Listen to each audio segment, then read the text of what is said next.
नमस्कार दोस्तों, आप लोगों का फिर से हमारे चैनल में एक बार स्वागत है। हम लोग 2018 में जो एएलपी टेक्नीशियन हुए थे एग्ज़ाम, उसका प्रीवियस ईयर क्वेश्चन का डिस्कशन कर रहे हैं। दोस्तों, प्रीवियस ईयर क्वेश्चन की अगर हमसे हमसे अहमियत पूछिएगा तो सभी काम छोड़ के सबसे पहले किसी भी एग्ज़ाम की जब आप तैयारी कर रहे हैं तो उसके प्रीवियस ईयर क्वेश्चन को कम से कम 5 साल के प्रीवियस ईयर क्वेश्चन का जो है सोल्व कर लें, एनालिसिस कर लें और जो जो टॉपिक पूछे गए हैं उस टॉपिक को तैयारी करके ही जाएं। एक्स्ट्रा तो पढ़ना ही है, लेकिन जो जो एग्ज़ाम में वो टॉपिक पूछे गए हैं उसकी भी तैयारी कर लें। इसी क्रम में हमने पहला सेट जब डाला था 9 अगस्त 2018 का, तो सभी आप लोगों दोस्तों का जो है रिस्पांस बहुत अच्छा रहा। बहुत लोग शेयर, लाइक, सब्सक्राइब किए और बहुत सारे ने बोला सर नेक्स्ट कंटिन्यू कीजिए, इसलिए मैं दूसरा सेट लेकर आया हूँ। यहाँ पर भी दोस्तों सभी आगे की तरह ही मैं मैथ रीजनिंग छोड़ के सभी क्वेश्चनों का एनालिसिस करूँगा और करेंट को अपडेट करके दूंगा। तो चलिए हम लोग स्टार्ट करते हैं समय को देखते हुए।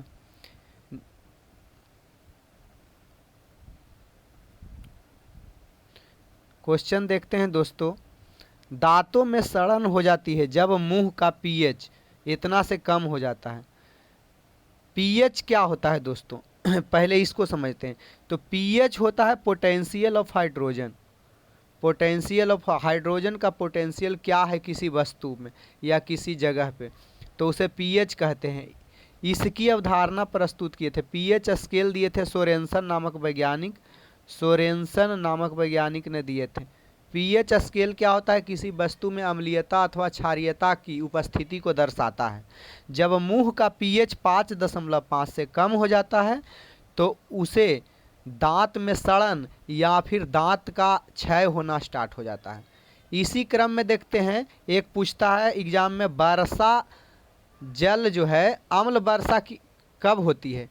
तो वर्षा जल का पीएच जब 5.6 से, मुंह का पीएच 5.5 से कम होगा तो दांत में सड़न या फिर दांत क्षय, लेकिन वर्षा जल का 5.6 से कम हो जाता है तब उसे क्या कहते हैं? अम्ल वर्षा बोलते हैं। इसको भी याद ही रखिएगा कि वर्षा जल की जब पीएच 5.6 से कम हो जाती है तो अम्ल वर्षा कहते हैं। दोस्तों, कुछ वस्तुओं का पीएच मान पूछा जाता है, इसलिए उसको याद रखेंगे। शॉर्ट में यहाँ पे बोल देता हूँ, इम्पोर्टेंट को याद रखिएगा। नींबू का, तो नींबू का 2.2 होता है। वीडियो पॉज करके सुन भी सकते हैं, लिख भी सकते हैं। नींबू का 2.2 होता है। सिरका का 2.4 होता है। शराब का 2.8 होता है। मूत्र का 6 होता है। दूध का 6.4 होता है। लार का 6.5 होता है।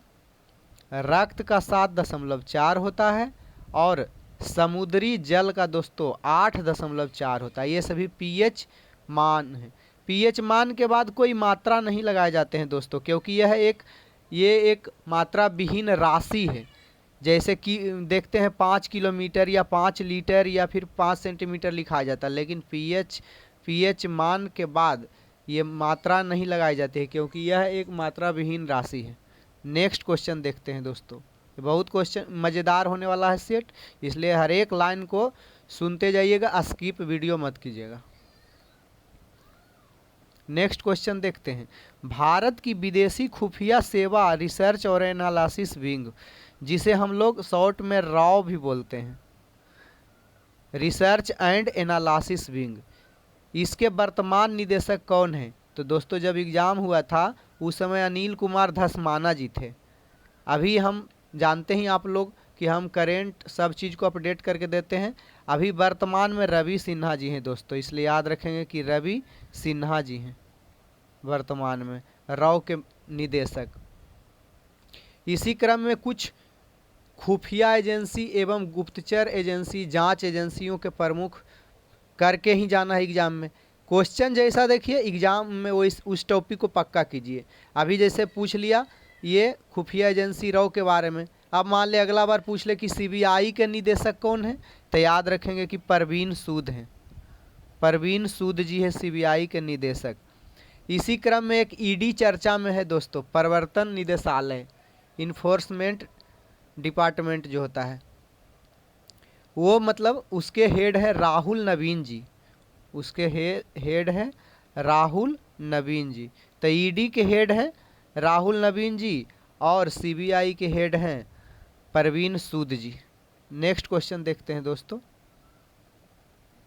नोबेल पुरस्कार जीतने वाले एकमात्र भारतीय अर्थशास्त्री, तो नोबेल पुरस्कार जीतने वाले एकमात्र भारतीय अर्थशास्त्री जो हैं अमर्त्य सेन है दोस्तों, इसको याद ही रखिएगा। अमर्त्य सेन जी हैं जिन्हें 1998 में नोबेल पुरस्कार मिला था।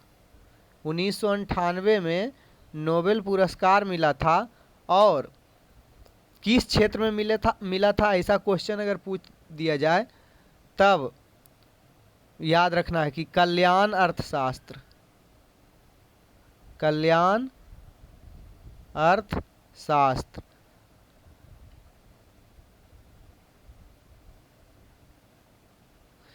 दोस्तों ये बोल रहा है, क्वेश्चन क्या कह रहा है, गौर करने वाली बात है कि ये क्वेश्चन गौर करने वाली है कि नोबेल पुरस्कार जीतने वाले एकमात्र भारतीय कौन है। तो दोस्तों जब क्वेश्चन ये हुआ था 2018 में, उस समय तक ही यही थे, लेकिन 2019 में हमारे अभिजीत बनर्जी को भी नोबेल पुरस्कार मिल गया। तो इसलिए याद रखेंगे कि नोबेल पुरस्कार जीतने वाले एकमात्र भारतीय अर्थशास्त्री, इसके संदर्भ में अभी ये इन्हीं को याद रखेंगे, अमर्त्य सेन जी को, इस क्वेश्चन के अनुसार। नेक्स्ट क्वेश्चन देखते हैं। हाल फिलहाल में अगर पूछे दोस्तों तो बोल देंगे कौन, किनके बारे में, ये अभी जो जिनको मिला है। नेक्स्ट क्वेश्चन देखते हैं, मतलब अभिजीत बनर्जी को। ऊपर उठाए गए हथौड़े के पास क्या होता है। ऊपर उठाए गए हथौड़े के पास दोस्तों स्थितिज ऊर्जा होती है। कोई भी वस्तु को अगर हम ऊपर उठा के रखते हैं उसमें स्थितिज ऊर्जा होती है। स्थितिज ऊर्जा दोस्तों होती है mgh। कोई भी वस्तु में जहाँ m होता है द्रव्यमान और g होता है गुरुत्वीय त्वरण और h होता है ऊंचाई। अगर कोई वस्तु कितना ऊंचा उठा है उसे गुरुत्वीय त्वरण से एवं उसके द्रव्यमान से गुना कर देंगे तो उसे पता चलेगा कि उसकी स्थितिज ऊर्जा क्या है।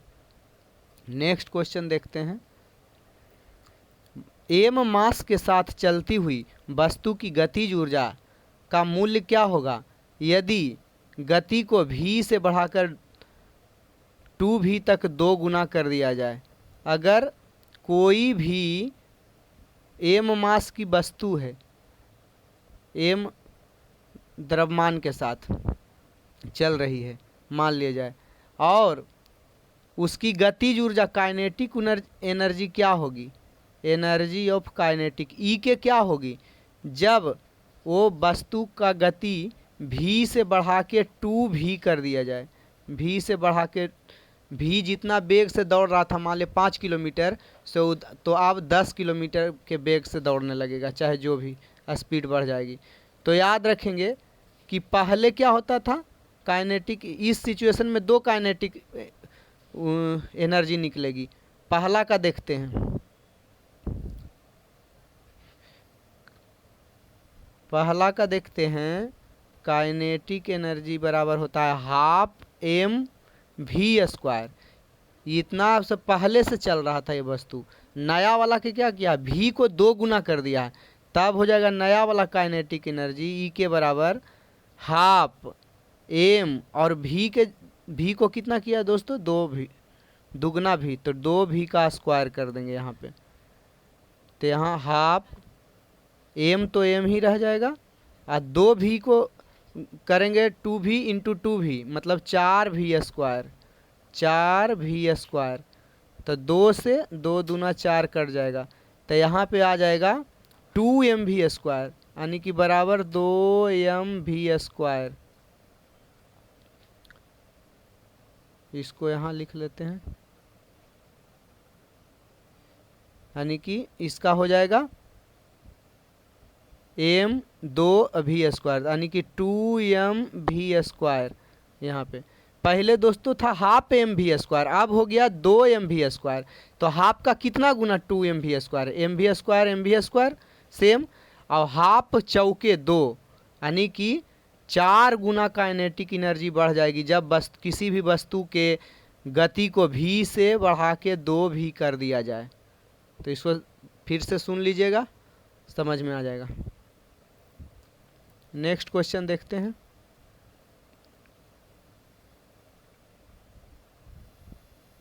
निम्न में से कौन सा एक आम्ल का गुण नहीं है? आम्ल का गुण नहीं है दोस्तों क्या चीज़? तो आम्ल का गुण, आम्ल का स्वाद खट्टा होता है, ये तो आम्ल का ही गुण है। आम्ल नीले लिटमस को लाल में परिवर्तित कर देता है, ये भी आम्ल का गुण है। नेक्स्ट को देखते हैं। आम्ल क्षार के साथ मिलकर लवण बनाता है, तो ये भी अम्ल का गुण है। आम्ल का स्वाद कड़वा होता है, नहीं दोस्तों ये गलत है। आम्ल का स्वाद कड़वा नहीं होता, ये क्षार का गुण होता। तो इसलिए इसका आंसर हो जाएगा 4 नंबर।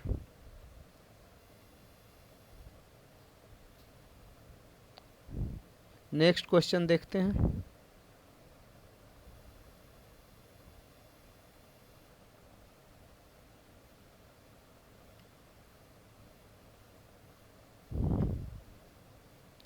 ये सब पूर्वावधारणा का क्वेश्चन भी आ रहा है।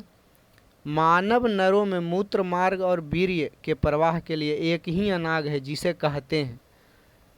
दोस्तों मानव नर में, मनुष्यों में मूत्र एवं वीर्य का निकलने के लिए या फिर उसका प्रवाह के लिए एक ही अंग है जिसे क्या कहते हैं? क्वेश्चन दिया है मूत्र मार्ग या फिर डिंब वाहिनी या फिर मूत्र वाहिनी। तो दोस्तों कोई भी मानव नर में जहाँ से मूत्र निकलती है वहीं से वीर्य भी निकलती है, इसलिए इसे मूत्र मार्ग कहते हैं। तो मानव नर में मूत्र और वीर्य प्रवाह के लिए एक ही अंग है, उसे क्या बोलते हैं? तो मूत्र मार्ग बोलते हैं। नेक्स्ट क्वेश्चन देखते हैं। एम कक्षा में शामिल हो सकने वाले इलेक्ट्रॉनों की अधिकतम संख्या कितनी होती है? तो दोस्तों पढ़े होंगे सब लोग कि कक्षाएं कुछ निर्धारित होती है, के, एल, एम, एन। किसी भी परमाणु की कक्षा में अधिकतम इलेक्ट्रॉन निकालने का सूत्र है दोस्तों 2n², जहां n कक्षा की संख्या होगी।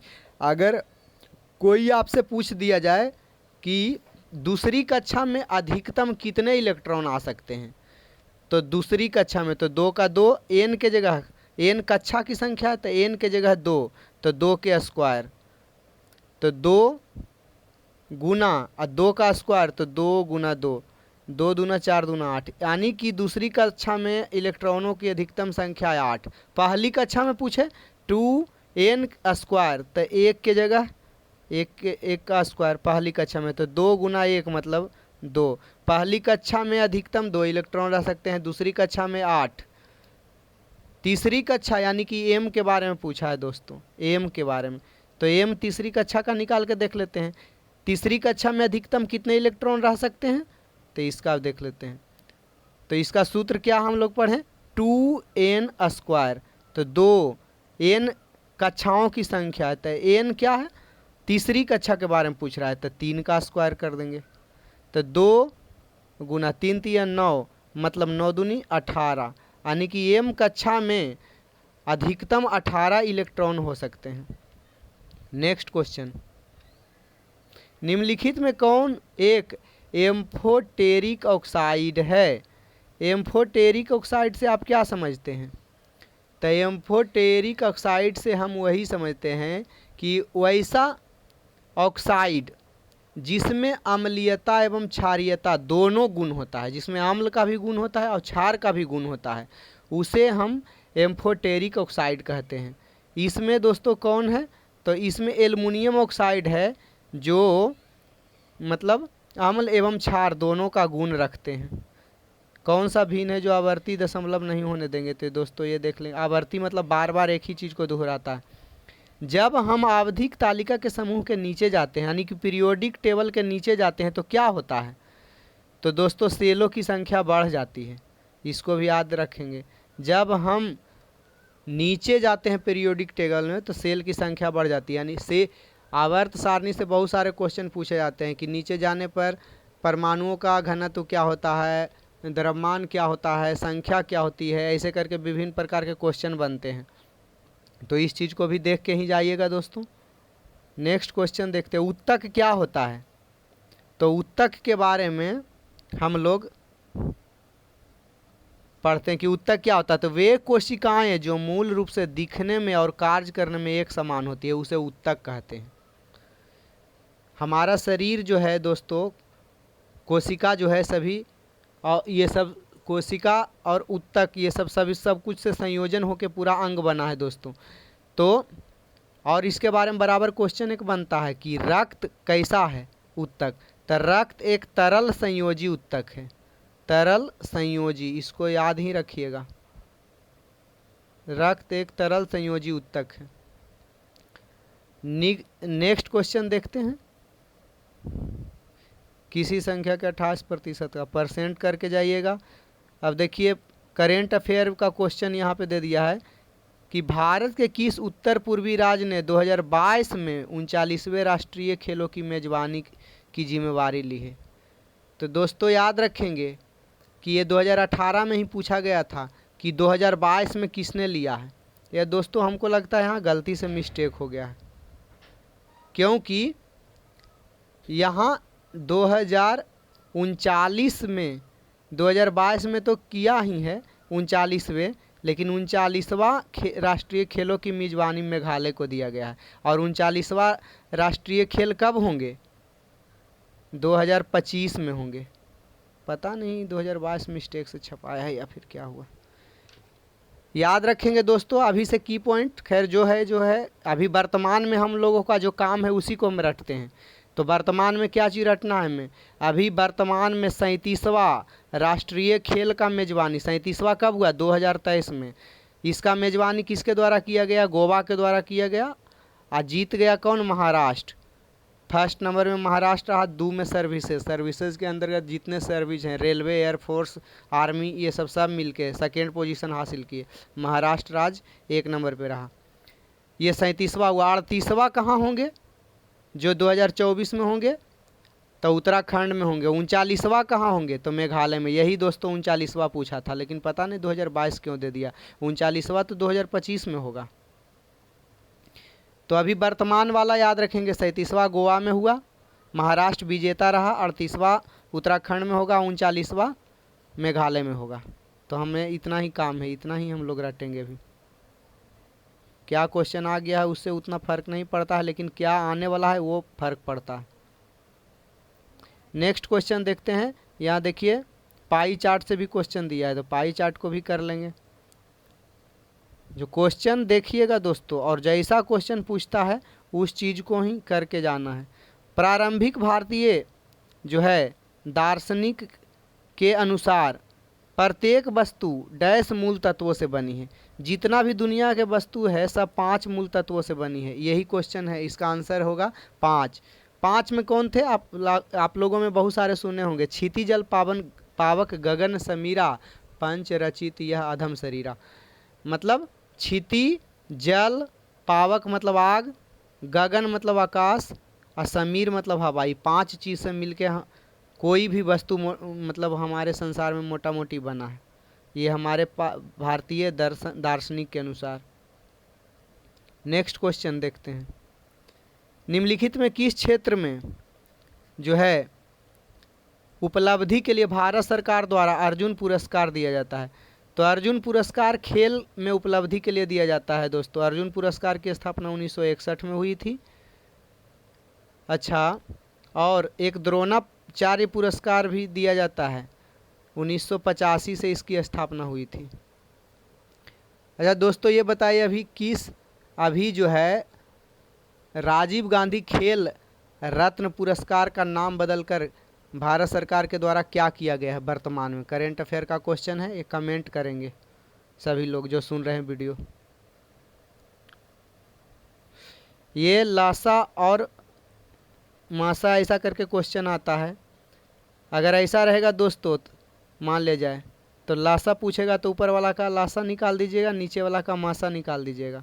अगर मासा पूछेगा तो ऊपर वाला का मासा निकाल दीजिएगा और नीचे वाला का लासा निकाल दीजिएगा। ये सब लासा मासा का क्वेश्चन लघुत्तम समावर्तक ज्ञात करने के लिए बोल रहा है इस चीज का। नेक्स्ट क्वेश्चन देखते हैं हम लोग। किस भारतीय लेखक ने थिंग्स टू लीव बिहाइंड पुस्तक में कुमाऊं की पहाड़ियों में जीवन का वर्णन किया है? कि कुमाऊं जो नेपाल का तराई क्षेत्र है उस सब में जीवन का वर्णन किया है। तो भारतीय एक लेखक हैं नमिता गोखले जी, उन्होंने ही लिखा है ये पुस्तक। नेक्स्ट क्वेश्चन देख लेते हैं। ये सब मैथ का कथन कारक का भी क्वेश्चन निष्कर्ष वाला भी दिया है। यहाँ पे देखते हैं दोस्तों, एक प्रतिरोधक में से विद्युत धारा आई प्रवाहित होती है। एक स्रोत में प्रतिरोधक में भी विभवांतर बनाए रखता है। टी समय में स्रोत द्वारा आपूर्ति की गई ऊर्जा की मात्रा यानी कार्य पूछ रहा है, हीट पूछ रहा है कितना जनरेट होगा। हीट होता है VIT, इसको फार्मूला ही याद रखेंगे कि इस तरह के क्वेश्चन है और जो फार्मूला जनरेट होगा वो VIT होता है। तीनों का गुणनफल करेंगे तो ऊर्जा की मात्रा निकल जाएगी किसी विद्युत धारा। जब कोई प्रतिरोधक में से विद्युत धारा आई प्रवाहित होती है, अब भी विभवांतर रहेगा और टी समय में जब आपूर्ति होगा ऊर्जा तो उसका H बराबर या फिर W बराबर VIT कर देंगे। नेक्स्ट क्वेश्चन, एक अल्कोहल का क्वथनांक 78 डिग्री सेल्सियस है, केल्विन पैमाने पर क्या होगा? दोस्तों कोई भी डिग्री सेल्सियस को केल्विन में रहे उतना में 273 जोड़ देंगे। 8 3 11, 7 7 14, 1 15 और 2 1 3, 351 केल्विन। 4 नंबर का ऑप्शन होगा। नेक्स्ट क्वेश्चन देखते हैं। जोड़ी चुनने के लिए बोल रहा है दोस्तों कि बाय का बाउट होता है, ये थर्ड फॉर्म है तो शर्ट का शर्ट होता है। जैसे अराइज का दूसरा फॉर्म अरोज, तीसरा फॉर्म अरीजन होता है, तो इसी तरह से शर्ट का तीसरा फॉर्म वर्ब का तीसरा रूप शर्ट का शर्ट ही होता है। ईसाई धर्म में सबसे प्रसिद्ध चर्चों में से एक सेंट पीटर्स बेसिलिक किस शहर में स्थित है? तो ये मैड्रिड में है, स्पेन के मैड्रिड शहर में है। स्पेन के मैड्रिड शहर में क्या है दोस्तों? तो प्रसिद्ध चर्च में सेंट पीटर्स बेसिलिका है।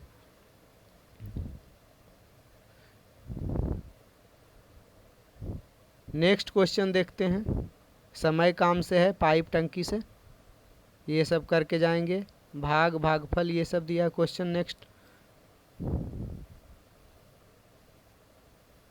निष्कर्ष वाला क्वेश्चन कथन कारण का बहुत देता था दोस्तों। क्वेश्चन है, यदि कंडक्टर का प्रतिरोध 2 गुना हो जाता है तो विद्युत धारा आधी हो जाती है, यह किस कारण से होती है? तो V बराबर IR, ओम का नियम तो पढ़े ही हैं सब, उसी का I बराबर V/R हो जाता है। स्वाद का पता लगाने के लिए अभिग्राहक को क्या कहते हैं? तो रसवेदी अभिग्राहक। रसवेदी मतलब रस को, वेद मतलब जानना होता है। संस्कृत में एक वेद वर्ड होता है, वेद मतलब जानना होता है। तो रस को जानने वाला अभिग्राहक मतलब एक्सेप्टर, जो एक्सेप्ट कर रहा है, रिसेप्टर कर रहा है, जो प्राप्त कर रहा है। तो स्वाद का पता लगाने के लिए जो अभिग्राहक होता है उसे रसवेदी, स्वाद मतलब रसवेदी अभिग्राहक कहते हैं। कुछ क्वेश्चन होते हैं दोस्तों उसमें उसका हिंदी में उसके नाम से ही आंसर छुपा होता है, इसलिए इसको गौर करने का कोशिश करेंगे। मेहनत करके दोस्तों देखते रहिए, और बहुत सारे फैक्ट बता रहा हूँ उसको नोट डाउन भी कर लीजिए, आगे के समय में काम आएगा। दोस्तों यहाँ पे दिया गया है फरवरी 2018 से तेलंगाना के मुख्यमंत्री कौन है? जो तेलंगाना के पहले मुख्यमंत्री भी हैं। तेलंगाना के पहले मुख्यमंत्री इसलिए हैं क्योंकि तेलंगाना आंध्र प्रदेश से 2 जून 2014 को अलग हुआ था और नया स्टेट बना था तेलंगाना, आंध्र प्रदेश से अलग होके। तो यहाँ पे देखते हैं कि अभी वर्तमान में हम लोग याद रखेंगे कि तेलंगाना की राजधानी हैदराबाद है और इसके मुख्यमंत्री जो है रेवंत रेड्डी जी हैं, रेवंत रेड्डी। और CP राधाकृष्णन गवर्नर हैं, तो इसको भी याद रखेंगे। सार्वभौमिक गुरुत्वाकर्षण कांस्टेंट जी, कैपिटल जी एक होता है स्मॉल जी, तो कैपिटल जी की खोज किसके द्वारा किया गया? तो हेनरी कैवेंडिश के द्वारा किया गया है। कैपिटल जी का मान होता है दोस्तों 6.67 गुने 10 पर पावर -11 न्यूटन मीटर स्क्वायर पर केजी स्क्वायर, इसका सूत्र होता है। स्मॉल जी जिसको गुरुत्वीय त्वरण बोलते हैं, इसका मतलब इसका मान होता है 9.8 मीटर पर सेकेंड स्क्वायर। ठीक, तो इसको भी याद रखेंगे, कैपिटल जी स्मॉल जी। नेक्स्ट क्वेश्चन देखते हैं। यदि कोई वस्तु r त्रिज्या के वृत्ताकार पथ के चारों ओर जाने में t सेकेंड का समय लेता है, तो वेग किसके द्वारा दिया जाएगा? इस सूत्र में वेग बराबर क्या होता है दोस्तों? किसी वस्तु का वेग निकालते हैं कि कितना वेग से वो चल रही है, तो कुल दूरी में समय से भाग देते हैं, तो उसी से मीटर पर सेकेंड स्क्वायर उसका वेग निकलता है, चाहे जो भी किलोमीटर पर आवर जो भी निकलता है। तो यहाँ पे कह रहा है न कि r त्रिज्या वाला, यहाँ r त्रिज्या का कोई वृत्ताकार पथ के चारों ओर गति कर रहा है, तो दूरी कितना कर रहा है? दूरी कितना गमन करेगा वो वस्तु के द्वारा? तो दूरी गमन करेगा जो उसका परिधि होगा, तो परिधि 2πr होता है। कितना वेग से चल रही है तो उसमें t समय में, तो t समय यानी कि v बराबर 2πr/t, ये 3 नंबर वाला होगा। दूरी कितना करेगा दोस्तों? तो जो परिधि है, जितना r परिधि से चल रही वही ना उसका दूरी उतना होगा, तो 2πr और t समय में करेगा, तब वेग निकलेगा 2πr/t करके बटा t करके। Next question. जब वस्तु को P और F के बीच रखा जाता है तब अवतल दर्पण द्वारा बनाई गई छवि की स्थिति का पता लगाएं। तो अवतल दर्पण के द्वारा जब वस्तु को कहता है P और F, यानी कि पोल और F मतलब होता है फोकल केंद्र, मुख्य केंद्र जिसको बोलते हैं। ये दोनों के बीच जब वस्तु रहता है दोस्तों, तो दर्पण के पीछे प्रतिबिंब बन जाता है, जो कि मतलब रियल में तो होता नहीं है, लेकिन ऐसा कल्पना मान लिया जाता है, वो दर्पण के पीछे बन जाता है। यही पे यहाँ पे देखिए दर्पण के पीछे दिया हुआ है। कभी भी अवतल दर्पण में मुख्य फोकस और ध्रुव के बीच वस्तु को रखेंगे, यानी कि ध्रुव P पोल और मुख्य फोकस F, ये दोनों के बीच अगर वस्तु को रखेंगे तो दर्पण के पीछे प्रतिबिंब बनता है। नेक्स्ट क्वेश्चन है रीजनिंग का है। दिए गए संबंधित युग्म, ये सब धीरे धीरे इसलिए बढ़ाता हूँ ताकि आप लोग भी कर सके। अमेरिकन ब्रॉडकास्टिंग कॉरपोरेशन के टीवी कार्यक्रम था एक, क्वांटिको में कौन सी प्रसिद्ध भारतीय अभिनेत्री ने अभिनय किया था? तो उस समय क्वांटिको बहुत चर्चा में 2018 में रहा था, तो प्रियंका चोपड़ा ने जो है उसमें अभिनय किया था। Next question. रेलगाड़ी के क्वेश्चन आते हैं दोस्तों। कितना बजे कितना मीटर पर सेकंड से चल रही है, पुल को पार करने में कितना समय लगेगा, ऐसा क्वेश्चन पक्का करके ही जाइएगा एग्ज़ाम में। फरवरी 2018 से हैदराबाद की आईपीएल जो है टीम सनराइजर्स हैदराबाद का मालिक तो कलानिधि मारन जी हैं।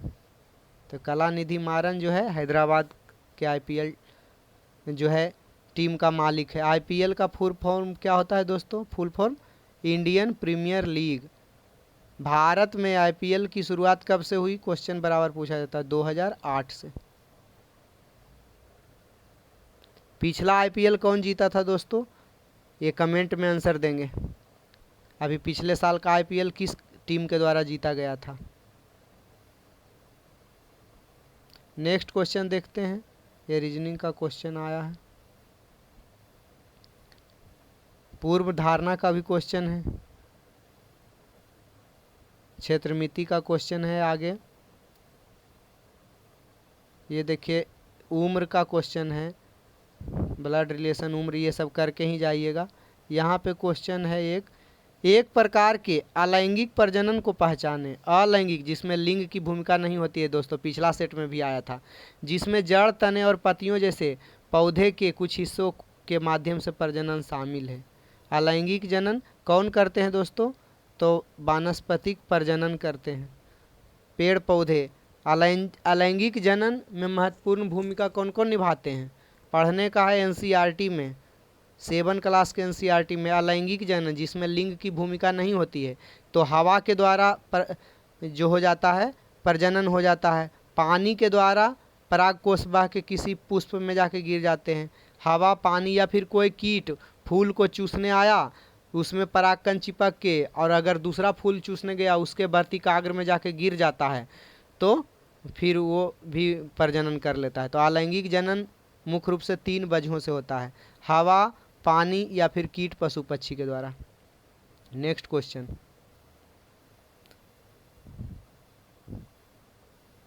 डैश प्रक्रिया में लोहे को जस्ता की एक कोटिंग के द्वारा संरक्षित किया जाता है। किस प्रक्रिया में? तो गैल्वेनाइजेशन प्रक्रिया एक होती है जिससे कि जस्ता के एक कोटिंग के द्वारा लोहा को बचाया जाता है, क्योंकि लोहा में जंग लगता है दोस्तों नमी के कारण। जब किसी भी लोहा का गैल्वेनाइजेशन कर दिया जाता है तो जंग से छुटकारा मिल जाता है। अच्छा, क्वेश्चन हमें बताइएगा, बराबर क्वेश्चन पूछा जाता है एग्जाम में, कि जंग लगने से लोहे का भार बढ़ता है कि घटता है? ये कमेंट में कर आंसर देंगे आप लोग। नेक्स्ट क्वेश्चन देखते हैं, ये रीजनिंग का क्वेश्चन है दोस्तों। कथन, कारण, मान्यता, ये सब बहुत क्वेश्चन खूब पूछा। वर्गमूल देखिए पूछ दिया है, कितना आसान क्वेश्चन। समय और चाल, बंगाल का पहला विभाजन वर्ष डैश में हुआ था? तो बंगाल का पहला विभाजन दोस्तों 1905 में हुआ था। एक लॉर्ड कर्जन थे, लॉर्ड कर्जन, उसी के द्वारा बंगाल विभाजन की घोषणा कर दिया गया था। बंगाल विभाजन के घोषणा के फलस्वरूप कौन आंदोलन भारत में तेजी से विकास किया था? अगर किन्हीं को पता होगा तो कमेंट करेंगे। वो आंदोलन बहुत तेज़ी से विकास कर गया था इसके विरोध में, बंगाल विभाजन के विरोध में। सभी बड़े बड़े नेता, रविन्द्रनाथ ठाकुर वगैरह सबों ने सहयोग किया था उसमें। नेक्स्ट क्वेश्चन और अंतिम क्वेश्चन, अपने बाएं हाथ में पेन को पकड़कर एक व्यक्ति अपना प्रतिबिंब शीशे में देखता है कि पेन दाएं हाथ में, बायां हाथ में पकड़ा हुआ है पर, और देखता है कि अरे पेन तो दायां हाथ दिख रहा है। ये ऐसा कौन सी घटना होती है? जैसे देखते हैं तो ये घटना होती है पार्श्व व्युत्क्रमण के कारण। इसको याद रखेंगे, पार्श्व देखने की क्षमता का व्युत्क्रमण के कारण ये होते हैं। तो आज का क्वेश्चन ये भी कैसा रहा आप लोग कमेंट करके बताइएगा कैसा लगा क्वेश्चन। जहाँ तक संभव हो सके मैं डिटेल के साथ सभी क्वेश्चनों का एनालिसिस किया हूँ, और सभी टॉपिक को देखकर अगर मैथ रीजनिंग पार हो रहा है तो क्वेश्चन को रोक देंगे वीडियो को, और क्वेश्चन लिख के सोल्व भी कीजिए। और बाकी जो हरा से टिक लगा हुआ है वो रियल आंसर है। सभी इस तरह से सभी पेपरों का official paper, original paper load करूँगा। इसी तरह प्यार आशीर्वाद बनाए रखें, दोस्तों के साथ लाइक सब्सक्राइब शेयर करते रहें, और आप लोगों का बहुत बहुत धन्यवाद।